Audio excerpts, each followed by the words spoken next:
నమస్కారం. బీఆర్కే భక్తి ఛానల్కి స్వాగతం. నేను మీ కీర్తి. ఈరోజు మనతో పాటు ఉన్నారు ప్రముఖ ఆధ్యాత్మికవేత్త, జ్యోతిష్య పండితులు వీరాపురం సుబ్రహ్మణ్య స్వామి గురుగారు మనతో పాటు ఉన్నారు. గురుగారిని అడిగి మనకున్న సందేహాలని నివృత్తి చేసుకుందాం. నమస్కారం గురుగారు. శుభాశీస్సులండి. గురుగారు, దేవాలయాల లోపలికి వెళ్ళి షూటింగ్లు చేయవచ్చు అంటారా? అందులో ఆడవాళ్ళు గర్భగుడిలోకి వెళ్ళి షూటింగ్లు చేయవచ్చు అంటారా? మంచి విషయం అడిగారండి. ఇప్పుడు జరుగుతున్న పరిణామాలు చూసుకుంటే దేవుడి మీద కూడా పిచ్చి ముదిరిపోయింది.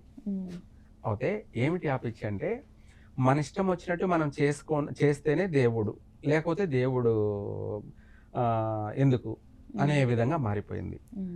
అంటే ఇప్పుడు మనకు పల్లెల్లోనూ అన్ని చోట్ల చూసాం, దేవుడి దగ్గరే గుడి ముందరే మన గొర్రెల్ని మేకలను నరకడం, కోళ్లను నరికేయడం, అక్కడే మందు వేసుకొని తాగి తినడం, అక్కడే చేసుకొని తినడం, ఇవన్నీ చూసాం.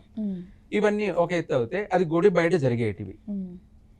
ఇప్పుడు ఏకంగా గుళ్ళలోకి, గర్భగుళ్ళలోకి వెళ్ళిపోతున్నారు.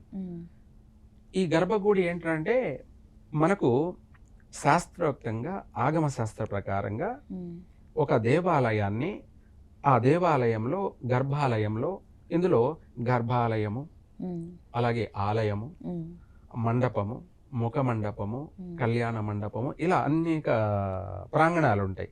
ఇవన్నీ ఎవరు ఎక్కడ ఉండాలి అన్నది అందులో నిర్ధారణ చేయడం. గర్భాలయంలో దేవుడితో పాటు అక్కడ బ్రహ్మత్వం కలిగినటువంటి పూజారి మాత్రమే ఉండాలి. ఇంకొకరు గర్భాలయంలోకి ప్రవేశించారు. అది ఎవరైనా సరే, పిఎం అయినా సరే, సీఎం అయినా సరే, పిఎం అయినా సరే, గర్భాలయంలోకి ప్రవేశించడానికి దేశ చక్రవర్తికి కూడా అర్హత లేదు. ఒక పూజారికి మాత్రమే ఉంటుంది. ఇంకా వేరే ఎవ్వరు కూడా వెళ్ళకూడదు. ధర్మకర్త అని కానీ, లేదంటే సీఎం అని కానీ, లేదంటే పిఎం అని కానీ, ఎవరన్నా కానీ గర్భాలయంలోకి వెళ్ళడానికి అర్హత లేదు. కావాలంటే ముఖ మండపం లేక వరకు మాత్రమే వెళ్ళవచ్చు. అది కూడా ఎవరు? సెలబ్రిటీ, ధర్మకర్త కావచ్చు. ఆలయాన్ని పోషిస్తున్నటువంటి ధర్మకర్త అంటే ఆ ఆలయాన్ని అంతా కూడాను పోషణ బాధ్యతలన్నీ కూడా చూస్తున్నటువంటి వాడు ధర్మకర్త. అతను కానీ, లేదంటే సీఎం కానీ, లేదా పిఎం కానీ, వీళ్ళకి ముగ్గురికి మాత్రమే అది ముఖ మండపంలోకి మాత్రమే. అలాగే గర్భాలయంలోకి వెళ్ళడానికి అర్హత లేదు. ఇలా ఎవరిష్టం వచ్చినట్టు వాళ్ళు పోయి చేస్తున్నాము అంటే ఆ గుడిలో ఆ విగ్రహానికి శక్తి కోల్పోతుంది. అర్థమైంది కదా? శక్తి కోల్పోతుందంటే మనిషి ప్రాణం ఉండంగా ఎలా ఉంటాడు, మనిషి చనిపోతే ఎలా ఉంటుంది అన్నట్టుగా ఆ విగ్రహం అనేది అక్కడ శక్తి అనేది కోల్పోతుంది. అందులో ఉన్న దైవత్వం అనేది అనే ఒక పాజిటివ్ వైబ్రేషన్ తో కూడుకున్న గాలి అనుకోండి. ఒక మాటలో చెప్పాలంటే గాలి అంటే వాయుదేవుడు. ఇక్కడ మనం దేవుడు అంటున్నాం కదా, వాయు దేవుడు.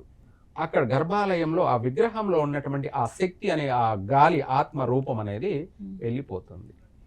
అప్పుడు ఆ గుడి ఎందుకు పనికి రానటువంటి గుడిలా మారిపోతుంది. అందులో శక్తి కోల్పోతుంది. ఆ ఆలయంలో ఉన్నటువంటి పవర్ పోతుంది. ఆ తర్వాత 1,00,000 మంది భక్తులు వస్తున్నా రాను ఒక్కడు కూడా రాకుండా ఆ గుడికి ఆగిపోతుంది. తర్వాత ఆ గుడి చుట్టూ కోతులు, చీమలు, పాములు, కప్పలు, గబ్బిలాలు, కాకులు, పక్షులు, అనేకమైనటువంటి వాటికి, కోతులకి అన్నిటి కూడా ఆటా స్థలం అయిపోతుంది. దేవాలయం కూడా శక్తి కోల్పోతుంది. ఎందుకు పనికి రాకుండా పోతుంది? ఈ గబ్బిలాలకి, కాకులకి, పక్షులకి, వాటికి, వీటికి, పిల్లులకి, కోతులకి, చీమలకి, పాములకి, వీటన్నిటికీ కూడా నిలయం అయిపోతుంది ఆ దేవాలయం. ఒకరు చేసిన తప్పిదానికి ఆ ఆలయంలో ఉన్న శక్తిని కోల్పోతుంది, సర్వశక్తిని కూడా. అందులోనూ ఆడవాళ్ళు అసలు గర్భాలయంలోకి వెళ్ళకూడదు. ఇక్కడ మనము ఆ శక్తిని కోల్పోవడానికి కారణం ఏంటంటే మన యొక్క అహంకారము, మన యొక్క గర్వము, మన ఈర్ష్య, ద్వేష, అసూయాలతో కూడి నిండి ఉన్నాం కాబట్టి నేను గర్భాలయం లేకపోతే ఏమవుతుంది అనే అహంభావం. అలా చేయడం వల్ల ఆ ఆలయ యొక్క ప్రతిష్ట, ఆలయ యొక్క శక్తి అన్నీ కూడా కోల్పోతుంది. ఎందుకు పనికి రాకుండా పోతుంది. ఆ ఆలయాన్ని మళ్ళీ పునర్జీవం చేయాలంటే ఇంకా ఎంతో తపస్సు చేసినట్టు అవుతుంది.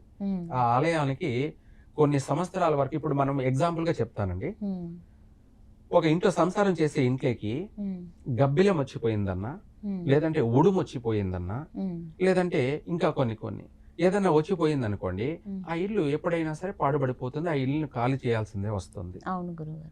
లేదంటే ఆ ఇంట్లో పాములు తిరుగుతున్నాయి, పుట్ట పెరిగిందంటే ఆ ఇంట్లో ఉండరు. మనం ఉండే నివాసం ఉండే ఇంటికి మనమే అంత ఆలోచించేస్తే మరి దేవాలయాన్ని గురించి మనం ఎంత ఆలోచించాలి? అవును గురుగారు. మన ఇంటి గురించే మనం అంత ఆలోచన చేసాం. గబ్బిలం వచ్చిపోయింది, ఏమవుతుందో, లేదంటే మా ఇంట్లంతా ఉడుము తిరిగిపోయింది, మా ఇంట్లోనే ఉడుము ఉంది, ఏమవుతుంది అని మనం ఎంతగానో ఆలోచిస్తాము, ఎంతగానో బాధపడతాం, భయపడతామే.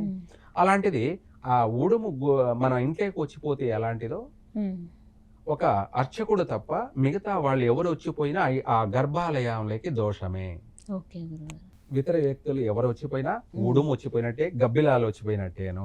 100% ఆ దేవాలయం ఏ రోజుకైనా కూడా కిలబడిపోతుంది, అంటే పాడుపడిపోతుంది తప్ప అభివృద్ధి చెందదు. దానికి తోడు ఇంకా చెప్పాలంటే, ఇప్పుడు మీరు అన్నారు షూట్లు చేయడము, మనిషి పోతేనే తప్పు అని చెప్తే కెమెరాలు పట్టుకొని పోయి వీడియోలు తీసుకోవడం, సెల్ ఫోన్లతోనూ వీడియోలు తీయడము, షూటింగ్లు చేయడము అనేది అత్యంత అపరాధము, నేరము.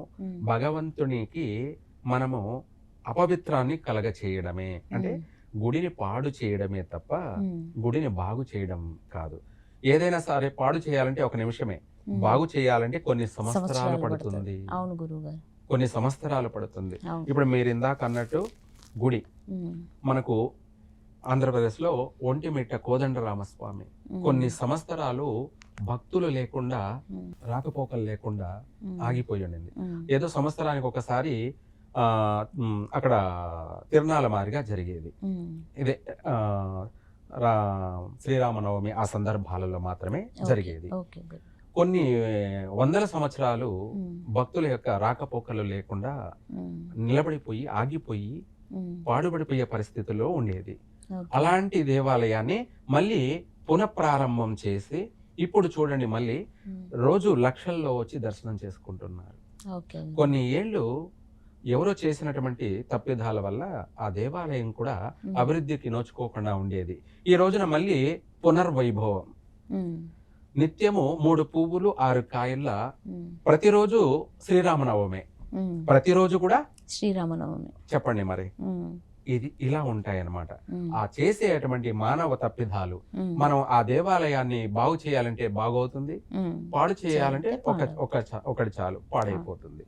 అలాగే ఈ దేవాలయం అనే కాదు, ఏ దేవాలయంలో కూడా షూట్ చేస్తామో ఆ కాంతి వల్ల గుడిలో ఉన్నటువంటి విగ్రహానికి శక్తిని కోల్పోతుంది.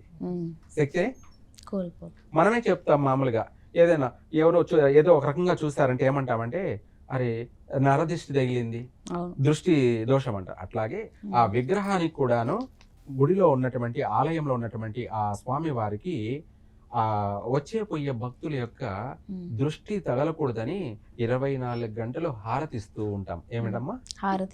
హారతి ఆయనకు దృష్టి తీస్తున్నాం. ఆ మనిషి యొక్క దృష్టి తగులుతుంది హారతిస్తూ ఉంటే, ఏకంగా నువ్వు పోయేసి కెమెరాలు, షూటింగ్లు, లేదంటే నేను అక్కడే పనుకుంటాను, నేను అక్కడే తింటాను, నేను అక్కడే భోంచేస్తాను అంటే ఇంకా దేవాలయం పతనమైనట్టే. అందుకనేసే మన భారతదేశంలో మోడీ కూడాను, అంటే ప్రధానమంత్రి కూడా దక్షిణాది రాయిని గుర్తించి, అంటే దక్షిణాదిలో ఉన్నటువంటి రాయిని గుర్తించి, ఈ రాయికి అత్యంత శక్తి ఉంటుంది అని చెప్పేసి మన రాయిని తీసుకుని మన వాడి చేతనే, దక్షిణాది వాడి చేతనే ఆ విగ్రహాన్ని తయారు చేయించి ఈ రోజున రామ మందిరంలో బాలరాముని ప్రతిష్ఠ చేశారంటే గుర్తు పెట్టుకో, ఇక్కడ ఉన్నటువంటి విగ్రహానికి శక్తి ఉంటుంది, అత్యంత 100% శక్తి ఉంటుంది అని భారతదేశం అంతా కూడా గుర్తించి మన దక్షిణాది యొక్క రాయిని తీసుకుపోయి ఆ రాయిని బాలరాముడిగా రూపురేఖలను చెక్కి తయారు చేసి ఈ రోజున ప్రతిష్ఠ చేయడం వల్ల మళ్ళీ పునర్వైభవం వచ్చింది. ఎవరికి? అయోధ్య రామ మందిరానికి జనాకర్షణ, ధనాకర్షణ ఉమ్, మొత్తము ప్రపంచంలో ఈ రోజున అత్యధికమైనటువంటి ఆదాయము, ఉమ్, అత్యధికమైనటువంటి భక్తుల యొక్క రాకపోకలు ఉమ్, అనేక విధాలుగా అభివృద్ధి చెందుతుంది రామ మందిరం, అయోధ్య రామ మందిరం. ఉమ్, చూసావా, మనం చేసే దాన్ని బట్టే ఉంటుంది ఓకే. బాగుపడడానికి. ఉమ్, ఇదే అయోధ్య రామ మందిరం కొన్ని సంవత్సరాలు కష్టాలలో ఉండింది. ఉమ్, దక్షిణాది రాయిని తీసుకుపోయి ఎప్పుడైతే ప్రతిష్ఠ చేశారో ఆ వైభోగం అనేది ఉమ్, అత్యంత శక్తితో కూడుకొని ఈ రోజున రామ మందిరము ప్రపంచానికే ఒక ఆదర్శం అయ్యిందంటే గుర్తుపెట్టుకోవాలి. మనం చేసే దాన్ని బట్టే ఉంటుంది. ఏదైనా చేసుకున్న వారికి చేసుకున్నంత మహాదేవ అన్నట్టుగా మనం ఏం చేస్తామో అదే జరుగుతుంది. ఓకే. మంచి చేస్తే మంచి జరుగుతుంది, చెడు చేస్తే చెడే జరుగుతుంది. ఓకే గురుగారు, మంచి విషయాన్ని వివరించినందుకు ధన్యవాదాలు గురుగారు. సర్వే జన సుఖినో భవంతు.